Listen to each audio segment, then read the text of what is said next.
तो चंद्रयान 2 की special coverage जारी है, लेकिन उससे पहले मैं आपको बता दूं, ब्रेक के बाद हम लोग वापस आए हैं। ब्रेक से पहले मैंने आपको बताया था कि इस ड्रेसअप में मैं क्यों हूं। दरअसल मैं ये महसूस करने की, आपको महसूस कराने की कोशिश कर रहा हूं कि अगर हम चांद पर गए तो कैसे जाएंगे। इस तरह के स्पेस सूट को पहनकर जाएंगे और शायद इससे आगे की तकनीक भी विकसित हो जाए जब 2050 के आसपास वहां पर इंसानी कॉलोनी बन जाए। लेकिन सबसे खास बात इस मिशन चंद्रयान 2 की हम आपको बताते हैं। इसकी लागत हैरान करने वाली है, और हैरान करने वाली इसलिए क्योंकि ये महज 978 करोड़ की लागत में इसरो ने इस मिशन को अंजाम तक पहुंचा दिया है।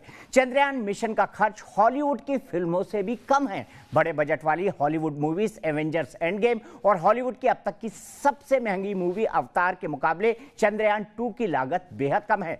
पूरी दुनिया इसे देखकर दंग है कि इतने कम खर्च में भारत ने इतनी उम्दा तकनीक कैसे हासिल कर ली।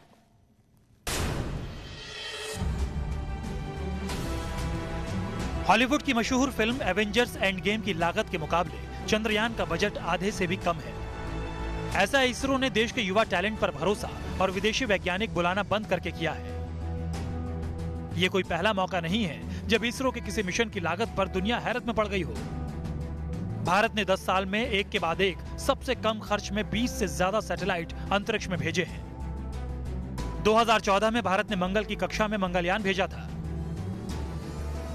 मिशन मंगलयान पर 532 करोड़ रुपए खर्च हुए थे, जबकि नासा की तरफ से 2013 में मंगल पर भेजे मावेन ऑर्बिटर मिशन में 1346 करोड़ रुपए खर्च हुए थे। इसरो ने सस्ते सैटेलाइट मिशन से अंतरिक्ष विज्ञान और स्पेस लॉन्च में अपनी खास जगह बनाई है। दावा किया जाता है कि अमेरिका ने चंद्रमा पर भेजे गए अपने 15 अपोलो मिशन पर 25 अरब डॉलर की भारी भरकम राशि खर्च की थी। International organisation for economic corporation and development की रिपोर्ट के मुताबिक चीन ने अपने चैंग 4 लूनर क्राफ्ट और स्पेस मिशन पर 8.4 अरब डॉलर की राशि खर्च की है। वहीं सोवियत यूनियन ने 1966 में पहली बार चंद्रमा पर अपना मिशन भेजा था और उस समय उसने 20 अरब डॉलर की भारी भरकम राशि खर्च की थी।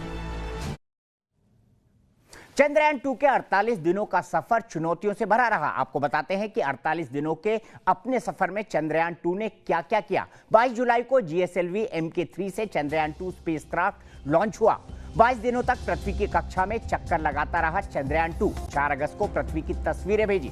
23वें दिन पृथ्वी का चक्कर लगाना छोड़ा, मून ऑर्बिट की तरफ बढ़ा और फिर चंद्रमा की कक्षा के सफर में 6 दिन लगे। 20 अगस्त को चंद्रयान 2 चांद की कक्षा में पहुंच गया। 21 अगस्त से चांद की कक्षा में चक्कर लगाना शुरू किया। 23 अगस्त को चांद की तस्वीरें भेजी जो हमने आपको दिखाई। 2 सितंबर को लैंडर ऑर्बिटर से अलग हो गया। 3 सितंबर से लैंडर की स्पीड को कंट्रोल करने की प्रक्रिया शुरू हो गई है। मिशन के 44वें दिन से चांद के करीब जाने का आगाज हो चुका है और आज सबसे महत्वपूर्ण तारीख है जब चांद पर हम कहेंगे जय हिंद।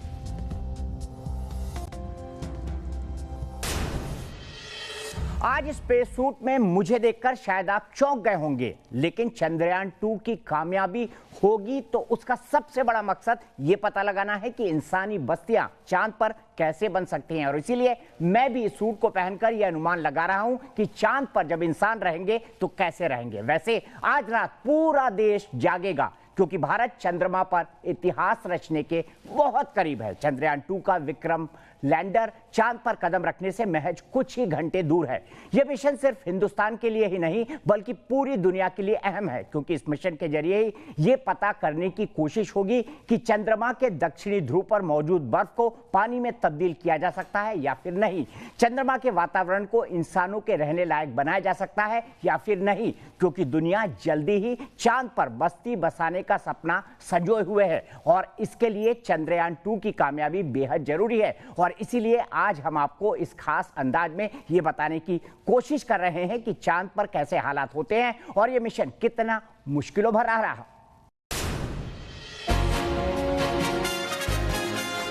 अब वो ऐतिहासिक घड़ी करीब है जिसका इंतजार हर हिंदुस्तानी को है।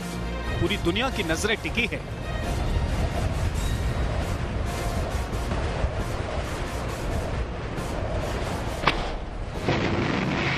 भारत का विक्रम लैंडर कुछ इसी अंदाज में चंद्रमा की सतह पर उतरेगा और उससे प्रज्ञान रोवर बाहर आएगा। चंद्रमा का दक्षिणी ध्रुव ऐसा हिस्सा है जहां पहली बार कोई देश दस्तक दे रहा है। इन सब के बीच लैंडिंग के 15 मिनट सबसे खास होने वाले हैं। क्योंकि इन्हीं 900 सेकंड में सबसे मुश्किल इम्तिहान है। लैंडिंग के आखिरी लम्हों के दौरान 1.25 अरब भारतीयों की धड़कनें थम सी जाएंगी। उस वक्त हिंदुस्तान अंतरिक्ष में कीर्तिमान रचने के बेहद करीब होगा और चंद्रयान 2 का लैंडर विक्रम चांद के साउथ पोल पर सॉफ्ट लैंडिंग की उल्टी गिनती गिन रहा होगा। तब देश ही नहीं, दुनिया भर की निगाहें 15 मिनट के सस्पेंस पर होंगी। 2 सितंबर को विक्रम लैंडर ऑर्बिट से अलग हो गया था। ऑर्बिट से अलग होने के बाद लैंडर 6120 किलोमीटर प्रति घंटे की रफ्तार से चंद्रमा की सतह की ओर बढ़ा। जैसे जैसे विक्रम लैंडर चांद की सतह के और करीब पहुंचा, उसकी रफ्तार पहले के मुकाबले कम कर दी गई और अब लैंडर के चांद की सतह पर उतरने से 15 मिनट पहले इसकी रफ्तार सबसे कम कर दी जाएगी। इसरो के चेयरमैन डॉक्टर के सिवन ने देश को जानकारी दी कि सब कुछ सामान्य है और विक्रम लैंडर लैंडिंग के लिए पूरी तरह तैयार है। अंतरिक्ष से जुड़े वैज्ञानिकों से समझिए कि सॉफ्ट लैंडिंग मिशन का कितना अहम और मुश्किल भरा पार्ट होता है। ये चंद्रमा के बहुत नज़दीक जा पहुंचा है, वो कैसा रहना चाहिए ताकि सॉफ्ट लैंडिंग जो कि लगभग 2 मीटर प्रति सेकंड से भी कम की रफ्तार में होनी चाहिए, और जो लैंडर है उसका एटीट्यूड इस तरह से कंट्रोल किया जाना है कि वो लेग्स डाउन उस तरह से उस चंद्रमा की ज़मीन पर उतरे और वहाँ कम से कम आधे मीटर से कम के ही पत्थर हों और जगह जो है काफ़ी हद तक समतल और हल्के स्लोप वाली हो।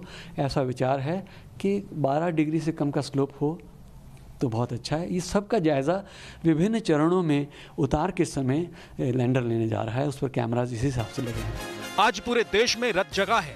आज हर कोई भारत के इतिहास रचने का गवाह बनेगा, क्योंकि देर रात करीब 1:40 पर विक्रम का पावर सिस्टम एक्टिव हो जाएगा। उस वक्त विक्रम चांद की सतह से बिल्कुल सीध में होगा और तब से 15 मिनट के चैलेंजिंग टास्क का दौर शुरू हो जाएगा। इसरो के मुताबिक रात 1:53 पर लैंडर चांद की जमीन पर सॉफ्ट लैंड करेगा। विक्रम में से रोवर प्रज्ञान सुबह 5:29 पर बाहर आएगा। चंद्रयान 2 का विक्रम लैंडर अगर सॉफ्ट लैंडिंग में कामयाब रहता है तो रूस, अमेरिका और चीन के बाद भारत ऐसी उपलब्धि हासिल करने वाला दुनिया का चौथा देश बन जाएगा। साथ ही भारत चांद के दक्षिणी ध्रुव पर पहुंचने वाला विश्व का पहला देश भी बन जाएगा। लेकिन यहां आपको यह जरूर बताना चाहूंगा कि आखिर यह सॉफ्ट लैंडिंग होती क्या है, जिसको लेकर सभी की धड़कनें तेज हैं। चंद्रमा के दरवाजे तक चंद्रयान 2 पहुंच चुका है और सबसे अहम पड़ाव है विक्रम लैंडर के जमीन पर उतरने का। आसमान से चांद की जमीन पर लैंडिंग का लम्हा बहुत खास और मुश्किलों भरा है, जहां एक एक सेकंड कीमती है और विक्रम लैंडर की रफ्तार बहुत बड़ा फैक्टर है। चांद पर लैंडिंग से 10 मिनट 30 सेकंड पहले विक्रम की रफ्तार को 526 किलोमीटर प्रति घंटे कर दिया जाएगा।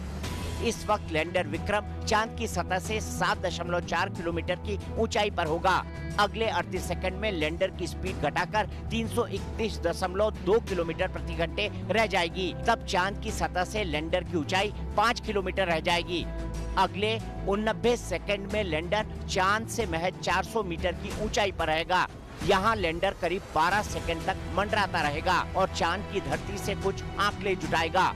अगले 66 सेकंड बाद लैंडर चांद की सतह से 100 मीटर की ऊंचाई पर रहेगा और करीब 25 सेकंड तक मंडराता रहेगा। सतह पर उतरने से पहले लैंडर ऑनबोर्ड कैमरा से जमीन की तस्वीरें लेना शुरू करेगा। फिर इकट्ठा किए गए डाटा और तस्वीरों के आधार पर वो लैंडिंग की जगह चुनेगा। चांद पर सॉफ्ट लैंडिंग की अब तक 38 कोशिशें हुई हैं, जिनमें 52% को ही कामयाबी मिली है। अमेरिका, रूस और चीन ही अब तक चांद पर सॉफ्ट लैंडिंग करा पाए हैं। लिहाजा इसरो के वैज्ञानिकों का पूरा फोकस लैंडर विक्रम की स्पीड कंट्रोल करने पर है। आप लोगों को तो पता ही है, अगर हम लैंड करते हैं, सॉफ्ट लैंडिंग करते हैं, तो हम संसार में चौथे देश होंगे जो वो करेगा। ये तो बार बार कहा गया है, लेकिन लोगों को शायद नहीं मालूम, इससे पहले 38 टाइम्स दूसरे देशों ने कोशिश किया है वहाँ पर सॉफ्ट लैंडिंग करने का। इजराइल ने कोशिश किया था अभी इस साल ही, वो सफल नहीं हुआ था। और जो मतलब सक्सेस रेट है, जो सफलता का जो रेट है, वो खाली 52% है।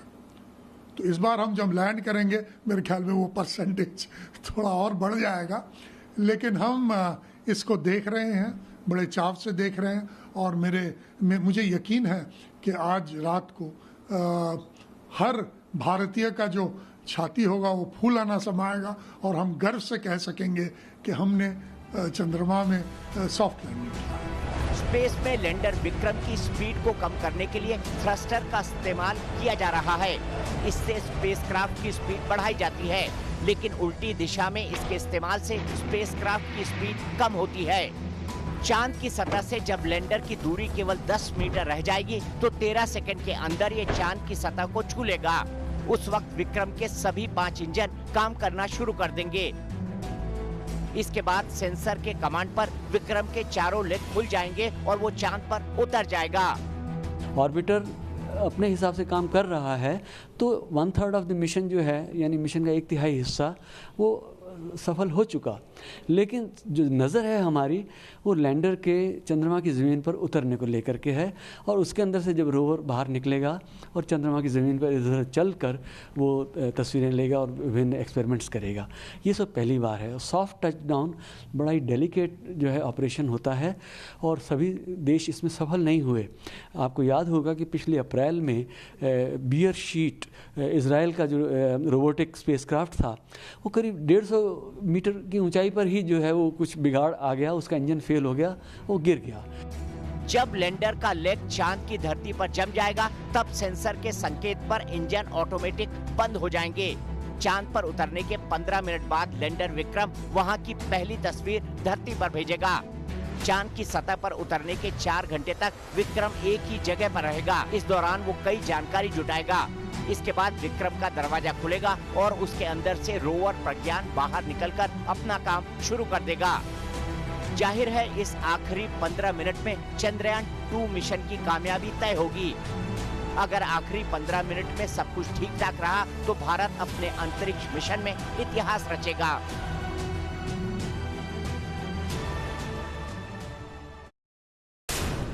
भारत के चंद्रयान 2 मिशन के 3 बाहुबली है, जिनके जरिए दुनिया चंद्रमा की अबूझ पहलुओं से रूबरू हो सकेगी। दुनिया यह भी जान सकेगी कि जिस हिस्से पर सूरज की सीधी छाया नहीं पड़ती वो चंद्रमा कैसा है। आपको दिखाते हैं कौन है चंद्रयान 2 की वो तिकड़ी। पहला है ऑर्बिटर, जो 2 सितंबर को विक्रम लैंडर से अलग हुआ। दूसरे नंबर पर है प्रज्ञान रोवर, जो चंद्रमा की जमीन पर घूमेगा। तीसरा है विक्रम लैंडर, जो आज रात 1:53 पर सॉफ्ट लैंड करेगा।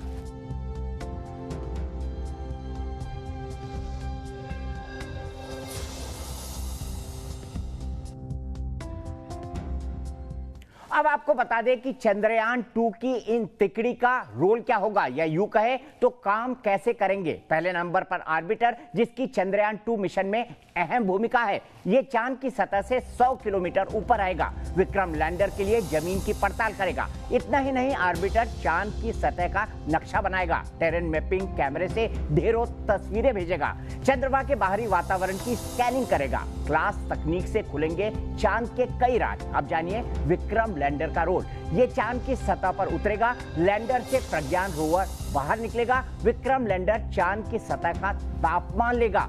ये इल्सा तकनीक से भूकंप की जांच करेगा कि क्या चंद्रमा पर भी भूकंप आते हैं या नहीं। अब प्रज्ञान रोवर का रोल समझिए। इसमें 6 पहिए लगे हैं जो चांद की सतह पर घूमकर जानकारियां जुटाएंगे, सतह में पानी या बाकी तत्वों का परीक्षण करेंगे। APXS के जरिए चांद की जमीन का एक्सरे किया जाएगा। लिप्स तकनीक से रेडिएशन का पता चलेगा। और इसीलिए मैंने ये दस्ताने पहने हैं, क्योंकि जब आप अंतरिक्ष में जाते हैं या चांद पर जाते हैं तो किसी भी तरह का रेडिएशन आपकी त्वचा को हमेशा के लिए खराब कर सकता है। और इसीलिए मैं आपको इस गेटअप में दिखाई दे रहा हूं।